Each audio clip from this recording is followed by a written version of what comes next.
Okay, so this happened to me a week ago. Or so. Give or take. I was on the bus on my way to school playing my Soul Silver on my DS.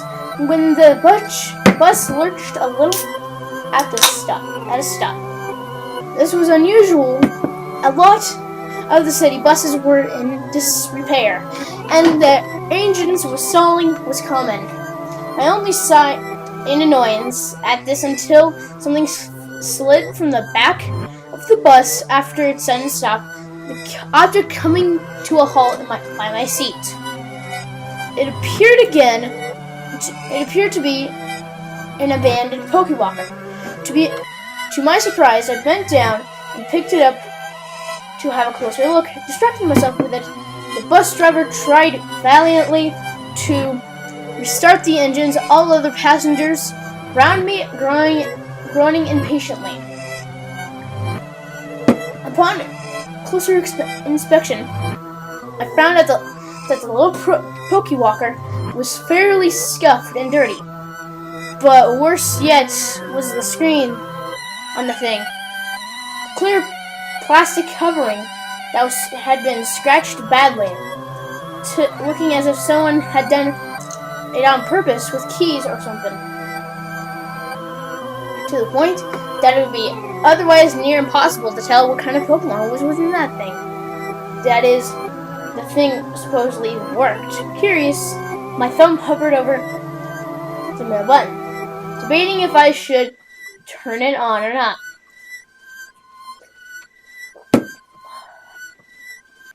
That was about when the bus driver suddenly started running. And when the bus suddenly started running again. The bus sound started startling me to where I simply tucked the Pokewalker into my bag. I forgot about it all through the bus drive and through my classes until I finally got home later that evening. I was digging in my bag. I got comfortable at home. Surprised when my fingers brushed the mangled Pokewalker I forgot. I looked over at it again, and honestly, I could not help feeling a bit of pity. Shrugging, I figured it was worth a try, so I pulled out my DS and finally turned the little Pokewalker on, further shocked to hear it beep to life.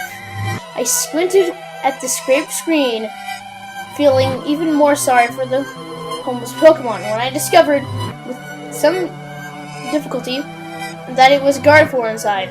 Gardevoir, you see, are one of my most favorite Pokemon. And it was really sad to see someone would just abandon theirs like this. There was no way this thing hadn't been damaged on purpose. I figured, so I hoped beyond hope that maybe, just maybe, I could get it into my own game. I started up Soul Silver to my Pokewalker menu and pointed to the device on my SD card, finding that the connect function was with obvious difficulty.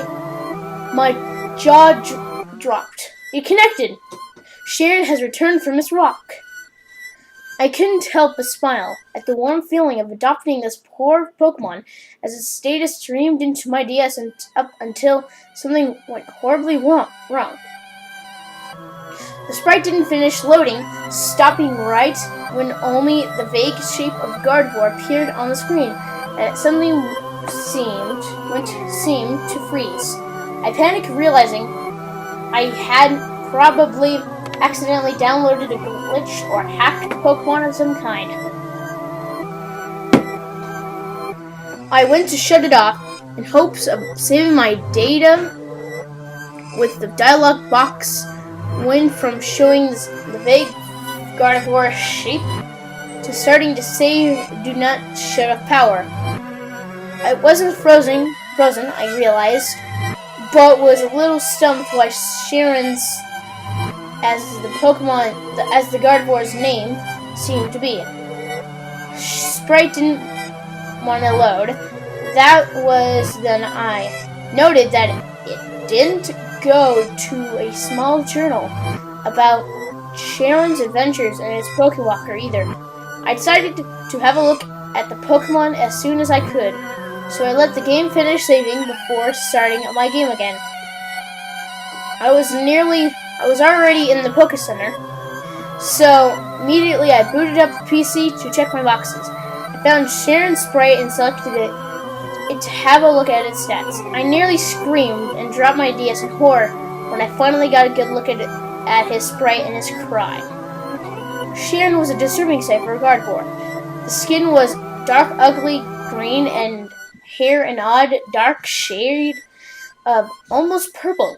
His eyes were solid black, not just his pupils, and dripping what looked like equally black ooze. And where his horn should be on his chest was the same black ooze, too, and a hole as if the horn had been completely torn out. His cry was garbled somehow and almost sounded as if he were in pain. I had to shut my DS off for a second and take a deep breath, realizing that maybe it really was just a hacked Gardevoir. Possibly nothing special. After all, I did love Gardevoir, so I figured he could be good on my team. When I finally collected myself, I got a better look at his stats, and was shocked to find he was already at level 100, but oddly enough had 0 HP. Oh yeah, I realized, rolling my eyes, he had to have been hacked.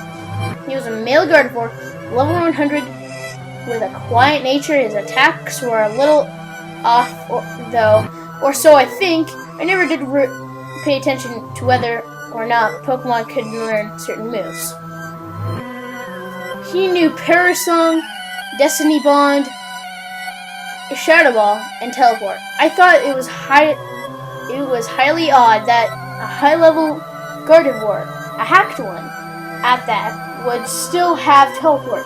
But I didn't question it, so I switched off one of my Pokemon with the Gardevoir that was at the top of the party to get Charon, immediately healing my party to feel his HP as well.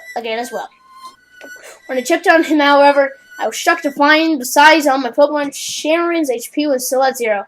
I decided, since he was at the top of my party, to have my trainer talk to him and see how he liked me. A speech bubble appeared over his head, reading ... At first I thought that was all that was going to happen, until a text box appeared reading the following ...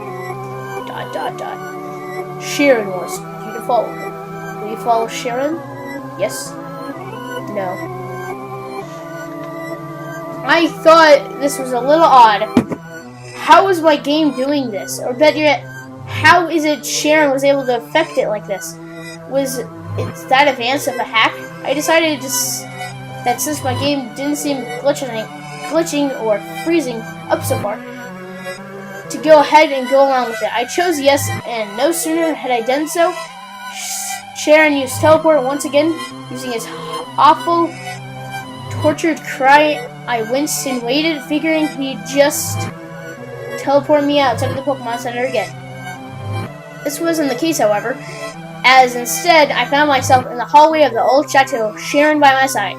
I panicked, realizing just how impossible this was. Turning around to try the door, unfortunately, however, a dialogue box appeared reading simply, "The door is locked from the outside. There's no way to leave yet." I was chilled and swallowed, wondering just what the hell was going on. I tried turning to Charon, and again in hopes he would again use Teleport, but the Gardevoir only responded with another ... and nothing more.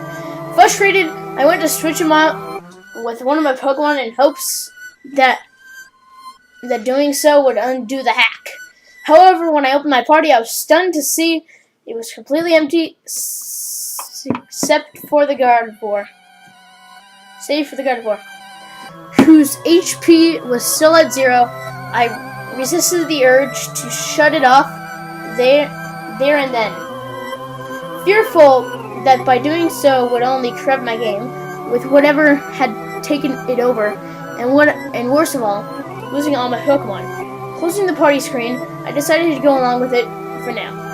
I thought though I was reluctant, the old chateau was never one of my favorite places in the Diamond, Pearl, and Platinum games. In fact, ever since I spotted my first non-Pokemon ghost in that place, I swore off going back in there ever again in the game. And the music itself was creepy enough too. Irony was cruel, I suppose. I started wandering around the mansion, nervous as ever, expecting a ghost to pop out at any second. I let out a sharp gasp when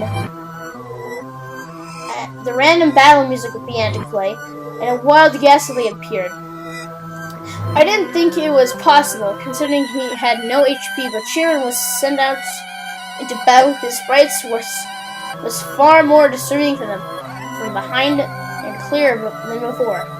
It seemed to gash his chest went all the way through his body, black ooze dripping from behind as well. I took another moment to away and compose myself before continuing with the battle. When I could look at the screen again, I grimaced and used Shadow Ball. I was shocked and a little disappointed to see it take out the Ghastly in one hit, hoping I would be unable to catch it and have something else in my party. At least, unexpectedly, however, when the Ghastly fainted, dialogue appeared that wasn't usual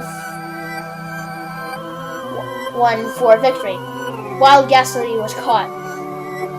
I couldn't believe it. Immediately, I checked my party, and sure enough, the Ghastly wasn't there. In fact, it was still fainted. Unfortunately, however, I wasn't unable to move the Ghastly up to my party roster, almost as if it were locked in sight. I decided to try talking to Charon again to see if anything else would happen. At the first, it had the usual ... again, only for another dialogue box to appear reading again. Once again. ... Charon wants you to follow him. Will you follow Charon? Yes? No. I started grinning with relief.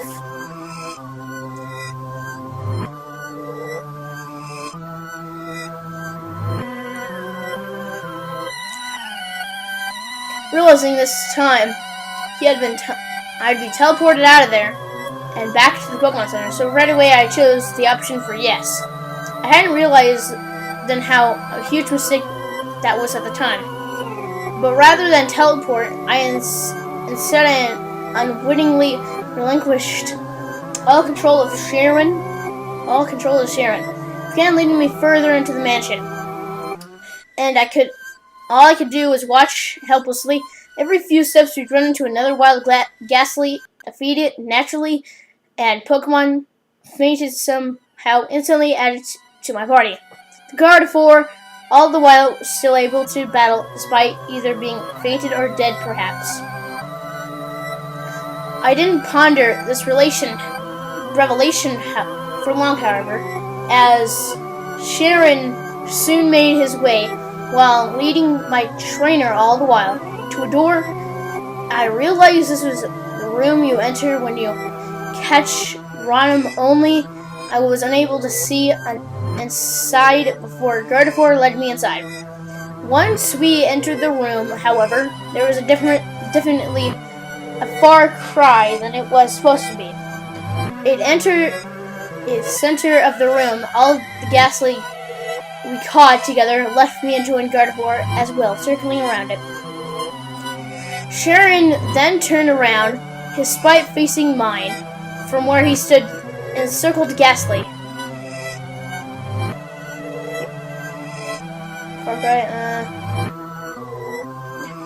Tickled by Ghastly. At this point, it started to, from the way it sounded, use Parish song.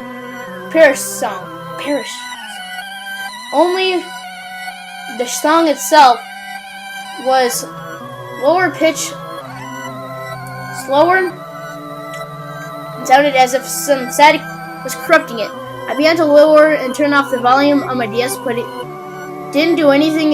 If anything, the song seemed to grow louder and kept playing over and over again. As it sang, the ghastly began circling as if dancing around Charon, and that was when I noticed what looked like a black hole opening up beneath the gargoyle. Abruptly, the song stopped me, and so did the ghastly. A dialogue appeared with another ... but then it continued. Instantly, I realized in shock, Sharon the gardevoir was talking to me. ... Thank you for bringing me here. These souls and mine will rest now. We're not done yet. However, your turn will come. Your turn will come, and I will, in 5 days, will come to get you! It was at this time, Redford's cry shrieked out of my speakers at an impossible volume and horrible pitch. I dropped my DS to cover my ears, cursing when it hit hardwood floor and shut off suddenly. I starting my DS again, but I already knew it was what I used. It was broken all because of me bringing home some creepy Pokewalker. I ended up tossing it out. By the way, it stopped working too. After I transferred Gardevoir into my game, at first I couldn't sleep because of the ear warning. I had all kinds of horrific nightmares about Sharon's black bleeding eyes and disturbing cry. I knew I shouldn't be worked up over someone's sick idea of a joke, but I gotta admit, it was hell of a convincing hack. It's almost been a week and so far nothing's happened.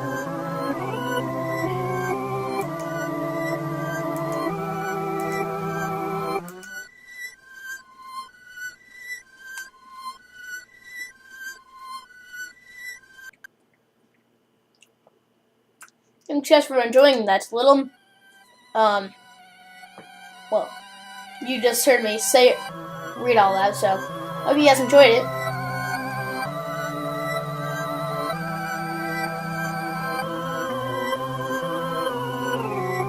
I hope you like the rest of the music that's going to be going to play.